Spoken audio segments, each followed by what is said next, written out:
Happy to welcome in the host of the Locked On Kings podcast, and of course, reporter over at ABC 10, our man Matt George. Hey, Matt, we're 7 days away, buddy. That's it. Seven short days away.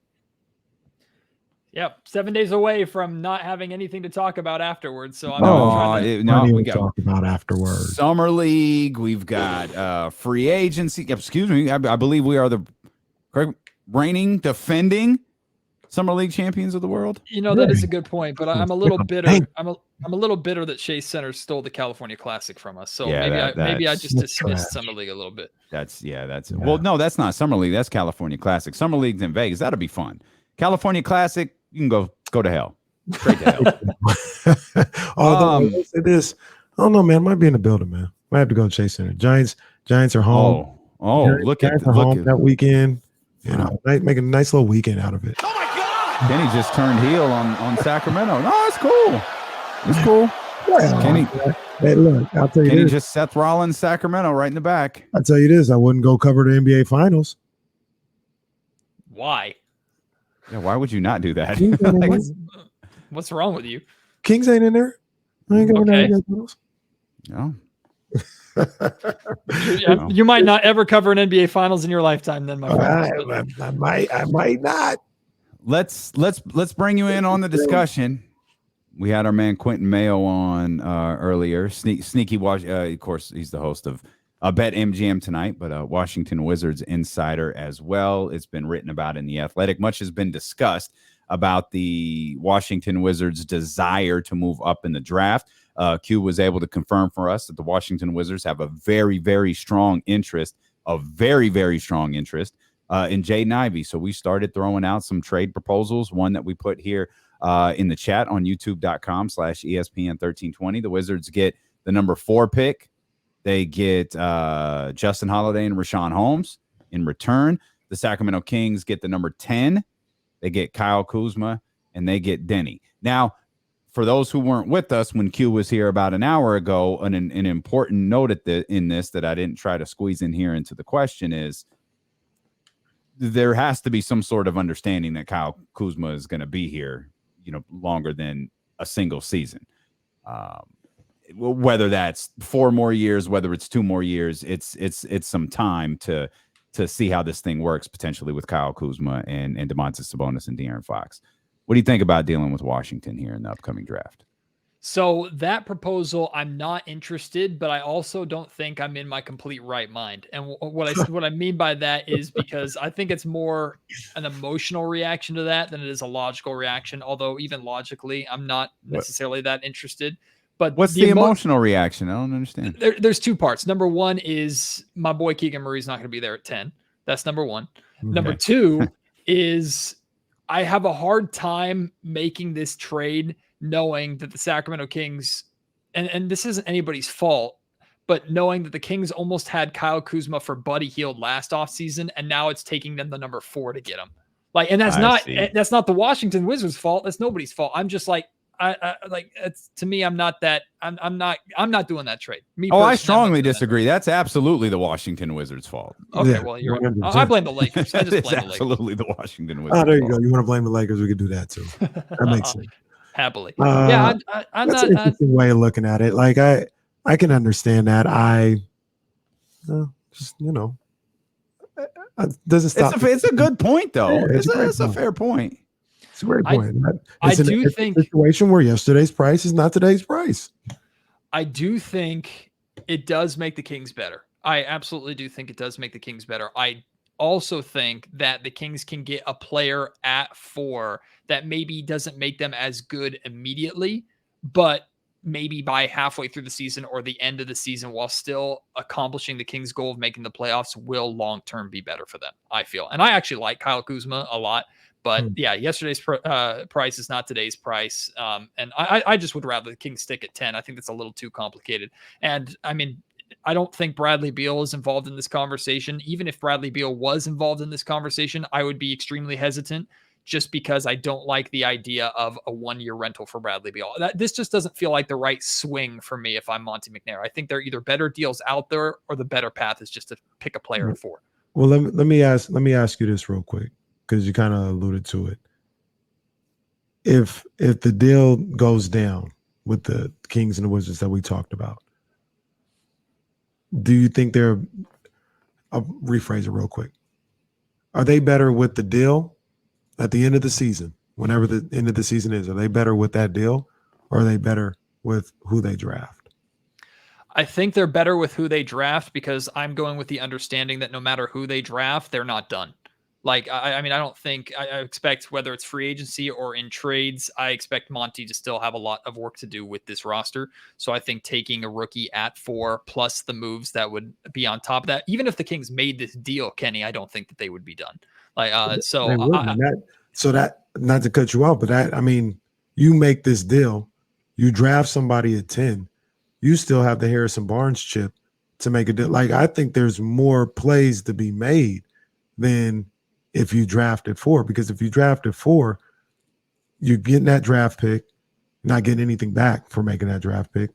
Plus, you still have to trade Harrison Barnes to get what you're looking for. Like, if you wanted John Collins, you got to trade Harrison Barnes. In this particular case, you're swapping picks and you're receiving players. So not only are you making your draft pick, for that draft pick, you're receiving starters, and you still have the Harrison Barnes chip to play. Yeah, but I don't know if anybody can look at Kyle Kuzma and Denny and say those were the missing pieces for a playoff team. I do believe that it makes the team better, to your point, Kenny, but I don't think that moves the needle enough for me like a potential 4 pick can, plus moves on top of that. I think that's the kind of point that I'm at. And it's kind of the allure of the unknown with every single draft pick. And like James Ham says, as soon as you make a selection, the value goes down significantly. So then we actually have a name to the pick. But like, in your case, do you think that Kyle Kuzma and Denny give the Kings a brighter future than if they were to take Shaedon Sharpe? Because I know you're a Shaedon Sharpe guy. Like, I mean, I insert Keegan Murray instead of Shaedon Sharpe for me. I think Keegan Murray or Jaden Ivy gives the Kings a much brighter future. Well, I don't think Shaedon Sharpe, Jaden Ivy, or Keegan Murray is the missing piece to this team making the playoffs this year. Yeah. Like that's kind of what I'm like. I want this team to be good. And if they were able to make that deal, I think one of the things that people are still missing is you still have your pick. And I look at Jaden Ivy, Shaedon Sharpe, Keegan Murray. I really like those guys. But man, Johnny Davis is a hell of a ball player. Abaji is a hell of a ball player out of Kansas. Dyson Daniels, if he's still around, that's a hell of a ball player. You're getting a pretty good young ball player to go along with these two pieces. Plus, I don't know, you may trade Harrison Barnes for Kevin Huerter or something like that. Now you completely revamped your entire roster in one summer. And I think we're talking about one extra move that you can make, one extra move where you're acquiring players, but that could be the difference. Whereas if you draft and trade Harrison, that's really just 2 moves. You make this trade, you're receiving players back, you draft, and you could trade Harrison. That's an extra move that's made to bolster the roster possibly. I mean, I understand where you're going for. One, I think that's extremely complicated, but possible. Number 2 is the headline that flashes in my head is, and it's not so much that I'm worried about negative press. It's just what flashes in my brain. It's the Sacramento Kings traded the 4th overall pick in a draft for Kyle Kuzma. Like, I just that just doesn't do it for me. Like, Kyle Kuzma does not do it for me. Even if it makes the Kings better short term, I think you can get better for number 4.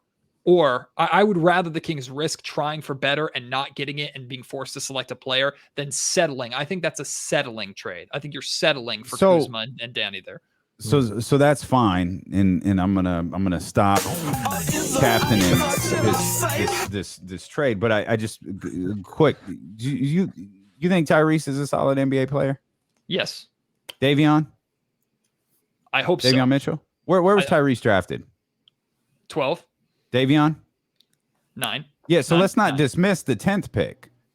Like, okay. if you believe in those two, and I understand the headline will absolutely be Kyle Kuzma for the 4. And when you frame it like that, I feel the drop in my stomach too. Like, I get it. That doesn't look good in full context though, and of course, stuff in the media is never presented in full context. it does make sense when you land a number 10 pick. You land a good young player, and then like there are positive pieces to it that come back to Sacramento. But the narrative now that's being shaped by people who cover the draft of this being a 4-person draft would make this trade publicly look really bad. And it's not just the 4-person draft for me. It feels like this move is helping the Washington Wizards more than it's helping the Sacramento Kings. You're giving the Wizards what you want and take. It could just be me again, more of an emotional argument than a factual argument. Like to me, it just feels like, okay, yeah, we'll take these scraps from you here. And that's again, not fair because Kuzma and Denny are good players, but we'll take these scraps from you. Here's the 4 pick that you want so you can go and get your guy, and we'll take number 10 on top of that. I feel like the Kings are moving back without getting the substance necessary for a 6-pick jump. Go ahead. It's a 6-pick jump. No, go ahead. No, you guys want this 4th pick. You guys have your guys on Jaden Ivy. We desperately need players at the power forward position. Now we got a player who can play at the combo forward. He could be a 4, or he could potentially be a 3, which opens things up a little bit for us if we're able to trade Harrison Barnes here. Plus, we're getting a good young power forward in return as well. And oh, by the way, we're still in the draft. Oh, and we just unloaded Rashawn Holmes 3 years remaining, a guy who didn't have a role on this team anymore. I don't think it's. Look, I'm not going to. It's pretty close to a 50-50 split in how people feel about it. Like I get it. It's fun conversation. I'm going to stop captaining this thing so hard. Like I get everybody's concerns. I just feel like I don't know. It's what I think you nailed it, Matt. It's the love of the unknown. Yeah. We just really love what we don't know. And what's crazy, D'Lo, is if the Kings were at 7, I think I'd pull the trigger on this in a heartbeat. Sure. But the Kings moving up to 4, and the fact that this is the 3rd time since 2017 that they've moved up in the draft lottery, and this sounds so disrespectful, but De'Aaron Fox is all they have to show for it. In reality, Fox is great to show for it, but you botched number 2, so that's all you have to show for it. Right. I just feel like the Kings have to absolutely hit a home run with this draft pick, and I think Kuzma and Denny are a solid double. I think that's what it is.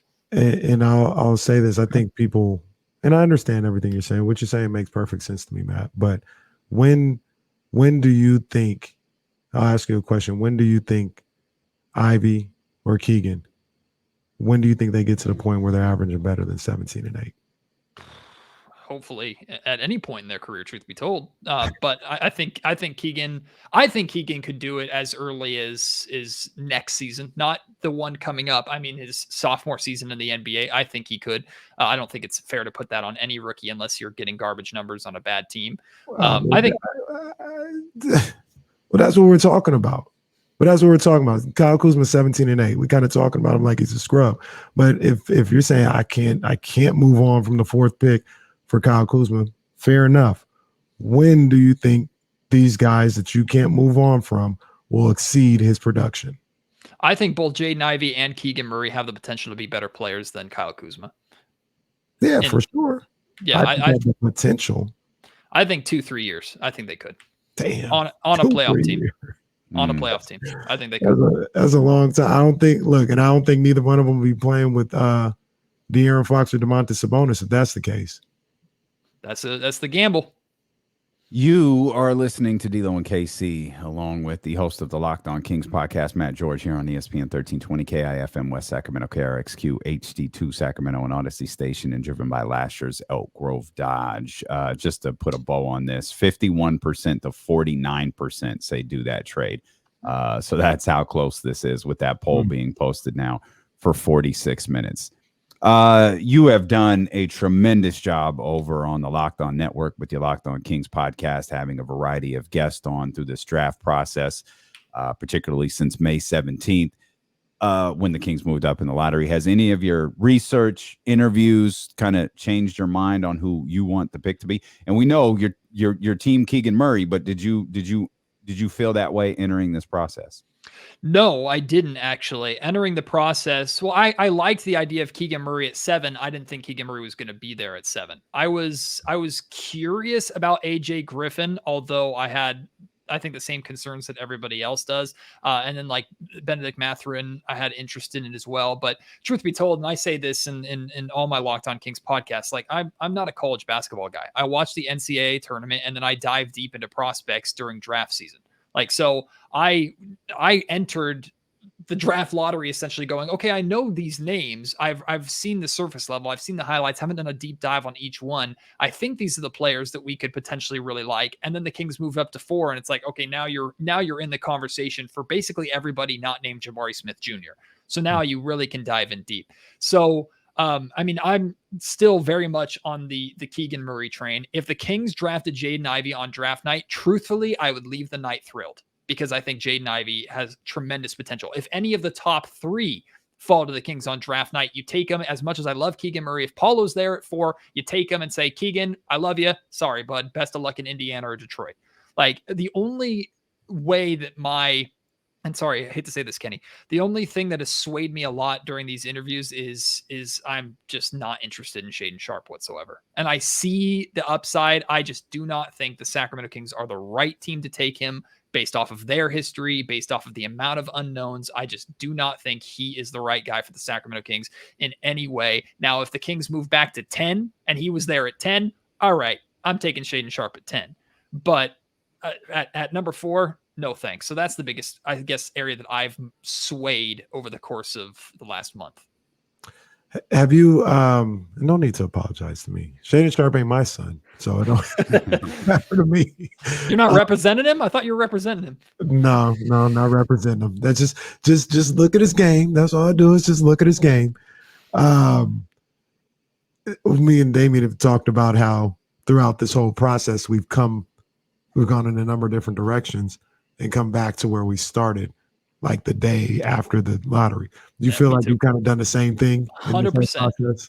100%. Like, it all comes back to Keegan Murray for me. And I fell too in love with the interview that I did with, and I know you had him too, Iowa head coach Fran McCaffrey. I mean, of course he's going to glow about his guy and want to make his guy sound as good as possible. So I knew going in that I was going to be swayed, and I was going to be wooed, and I was absolutely wooed.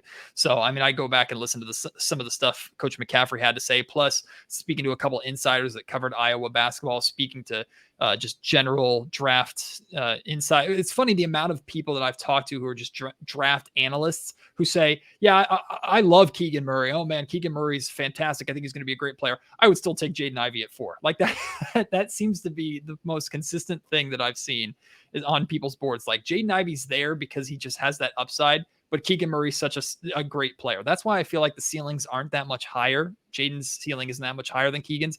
And I still feel like you can't really go wrong with either.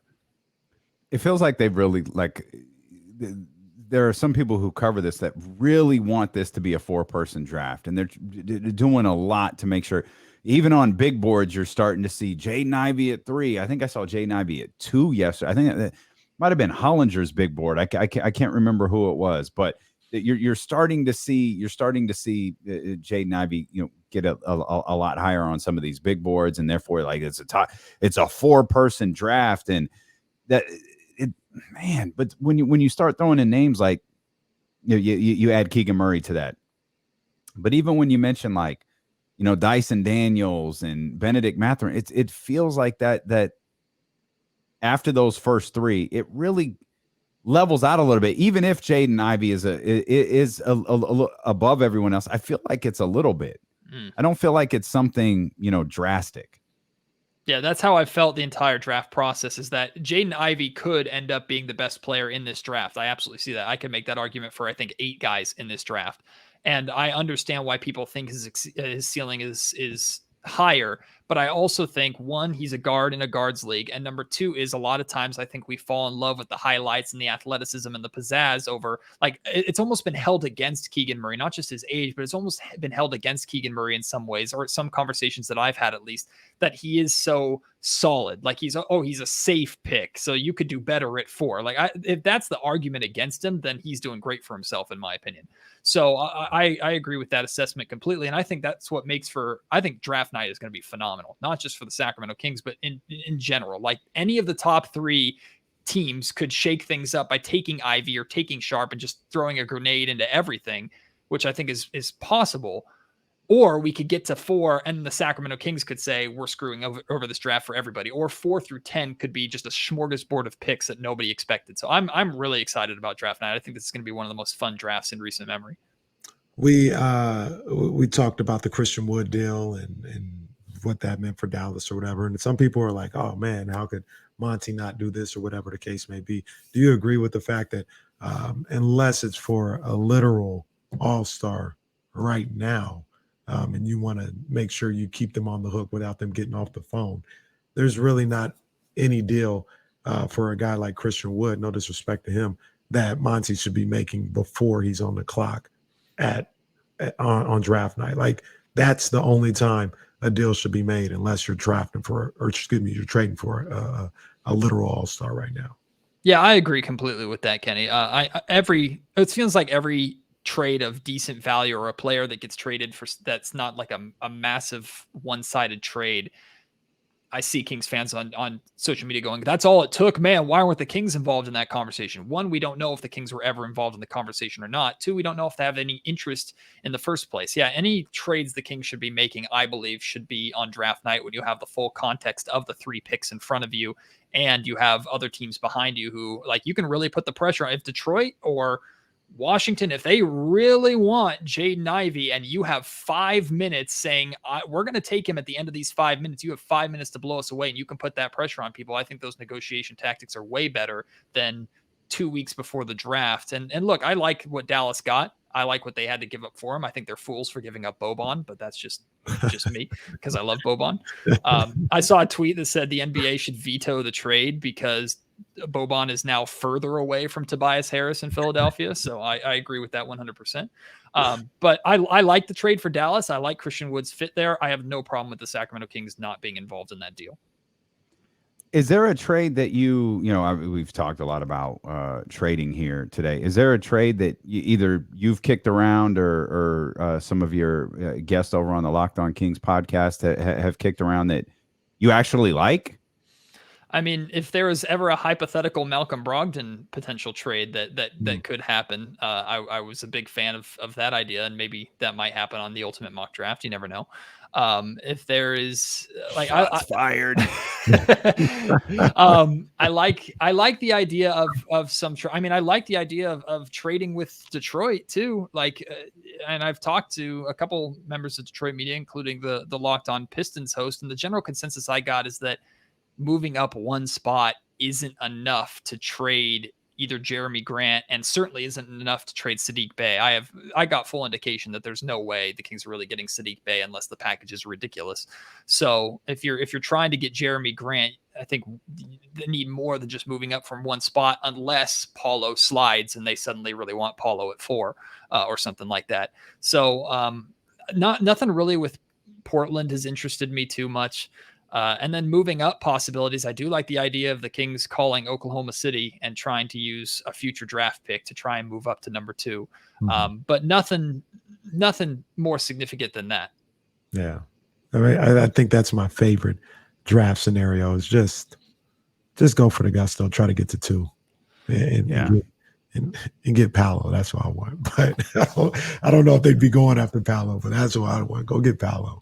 I got to give a shout out to Deuce and Mo, and they had Bryant on recently, and I was listening to it because they lit some kind of flame in my heart for the idea of Paolo, because I like the idea of him, but I thought this trade would be in the sense that the Kings would move up to 2 in order to go get Chet. They would choose Chet over Paolo, but Paolo could be really, really good, like really, really good right away. And even if there are defensive concerns, which this entire roster has defensive concerns, Paolo could come in and just be a bucket for Sacramento day one. And I do have questions about his fit next to Domantas Sabonis too. But if again, any of the top 3 fall to the Kings at 4, I'm taking them. And I'm just saying thank you very much at this point. Definitely. Locked On Kings podcast, ABC 10. Matt's everywhere. You